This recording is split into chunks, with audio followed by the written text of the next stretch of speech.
ఆచి chicken masala. Mulapeta port కేంద్రంగా మరోసారి శ్రీకాకుళంలో రాజకీయం రక్తి కడుతోంది. పోర్టును తామే అభివృద్ధి చేస్తామని వైసీపీ, టీడీపీ నేతలు ఎవరికి వారే క్రెడిట్ దక్కించుకునే ప్రయత్నం చేస్తున్నారు.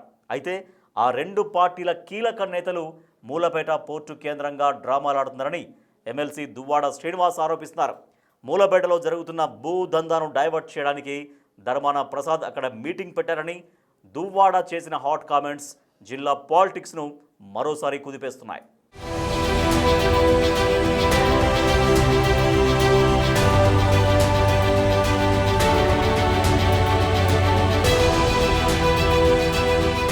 దువ్వాడ శ్రీనివాస్ శ్రీకాకుళం రాజకీయాల్లో ఎప్పుడూ హాట్ టాపిక్గా ఉండే వివాదాస్పద నాయకుడు ఇతడు. అప్పుడెప్పుడో ఉమ్మడి రాష్ట్రంలో శ్రీకాకుళం జిల్లాలో జెడ్పీటీసీగా గెలిచి కాంగ్రెస్ హయాంలో జెడ్పీ చైర్పర్సన్గా పనిచేశారు. అంతే, ఆ తర్వాత పీఆర్పీ నుంచి ఒకసారి, వైసీపీ నుంచి 2 సార్లు టెక్కలి ఎమ్మెల్యేగా పోటీ చేసి ఓటమి పాలయ్యారు. మధ్యలో వైసీపీ అధికారంలోకి వచ్చే ముందు జరిగిన ఎన్నికల్లో జగన్ ఆయనకు ప్రమోషన్ ఇచ్చి శ్రీకాకుళం ఎంపీగా పోటీ చేయించిన దువ్వాడను దురదృష్టం వెక్కిరించింది. ప్రత్యక్ష ఎన్నికల్లో గెలిచి చట్టసభల్లో అడుగు పెట్టలేకపోతున్న దువ్వాడ శ్రీనివాస్ ని జగన్ ఎమ్మెల్సీని చేశారు. ఎమ్మెల్సీ పదవిలో ఇంకా కొనసాగుతున్న దువ్వాడ శ్రీనివాస్ ను వైసీపీ నుంచి గత ఏడాదే సస్పెండ్ చేశారు. పార్టీ క్రమశిక్షణావళిని ఉల్లంఘించారనే ఫిర్యాదులు రావడంతో దువ్వాడ శ్రీనివాస్ ను పార్టీ నుంచి సస్పెండ్ చేస్తున్నట్లు ప్రకటించారు. వైసీపీ నుంచి సస్పెండ్ అయ్యే నాటికి భార్య దువ్వాడ వాణితో పాటు పిల్లలకు సైతం దూరమయ్యారు. కుటుంబం నుంచి దూరం జరిగిన తరువాత దివ్వెల మాధురితో కలిసి ప్రయాణిస్తున్నారు. ఏదేమైనా దివ్వెల మాధురితో కలిసి ఉంటారని స్పష్టం చేశారు కూడా.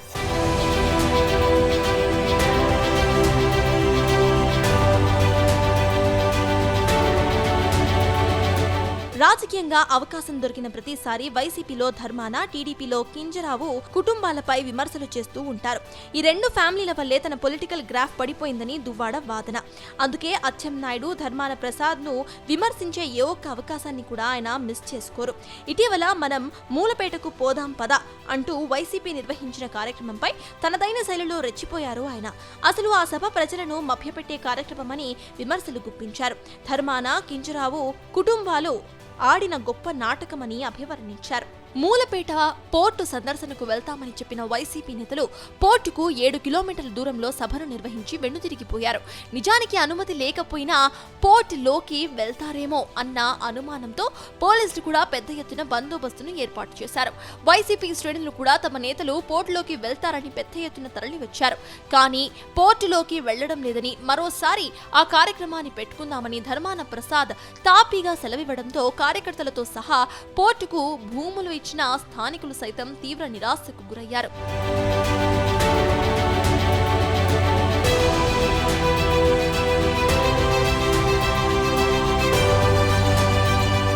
దాన్నే దువ్వాడ శ్రీనివాస్ అవకాశంగా మార్చుకుని మరోసారి ధర్మానపై విమర్శలు గుప్పించారు.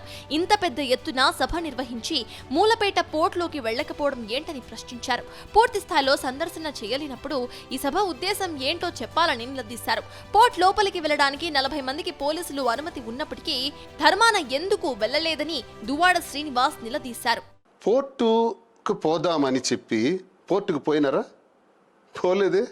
పోర్టుకు 10 కిలోమీటర్ల దూరంలో ఒక టెంట్ వేసి, అంటే ఇక్కడ ప్రజలందరికీ మూలపేట, విష్ణు చక్రం గ్రామాల ప్రజలందరికీ లేఅవుట్ ఇచ్చాం. నాటి ముఖ్యమంత్రి గారు జగన్మోహన్ రెడ్డి గారు కూడా అక్కడే సమావేశం పెట్టారు. ఆ సమావేశం దగ్గర వీళ్ళు ఒక టెంట్ వేసి మాట్లాడారు. మరి ఎందుకు పోర్టుకు పోలేదు? నిజంగా పోర్టుకు పోవాలంటే వేలాది మంది ప్రజలు అవసరమా? ఉత్తరాంధ్ర మొత్తం తరలించడం అవసరమా? ఒకవేళ అలా తరలిస్తే వేలాది మంది ప్రజలు కలిసి పోర్టులోకి వెళ్ళొచ్చా? అలా వెళ్ళేటప్పుడు అక్కడ ఏమైనా అవాంఛనీయ సంఘటనలు కన్స్ట్రక్షన్ చేసేటప్పుడు చాలా ప్రమాదకరమైన పరిస్థితులు ఉంటాయి పోర్టులో. అలాంటి పరిస్థితుల్లో ఏదైనా ఒక అవాంఛనీయ సంఘటన జరిగితే అది ప్రమాదకరమని పోర్టు యాజమాన్యం ఆలోచిస్తారు. తప్పేం లేదు. కానీ ప్రజలందరికీ తెలియని విషయం ఏంటంటే 40 మందికి అవకాశం ఇచ్చారు ఈరోజు పోర్టులోకి.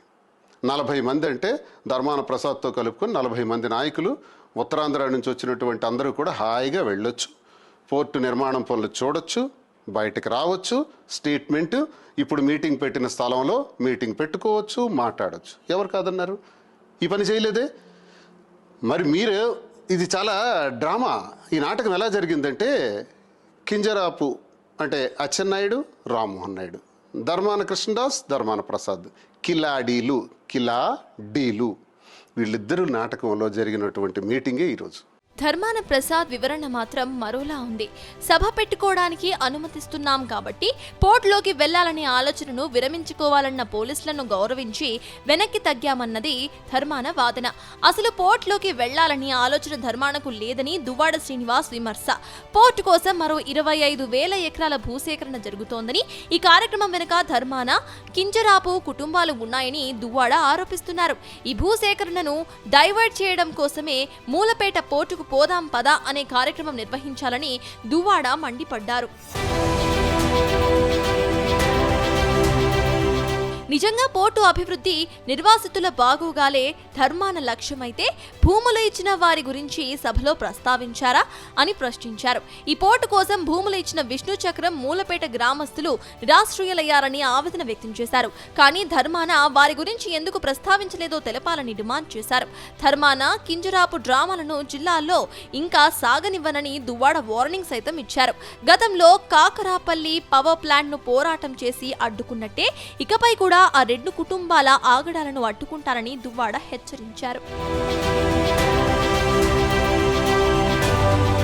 రైతులు ఎవరూ భూసేకరణకు ల్యాండ్స్ ఇవ్వొద్దని దువ్వాడ సూచించారు. మొత్తానికి ధర్మాన, కింజరాపు కుటుంబాలపై శ్రీనివాస్ చేసిన కమెంట్స్ మరోసారి హాట్ టాపిక్ గా మారాయి.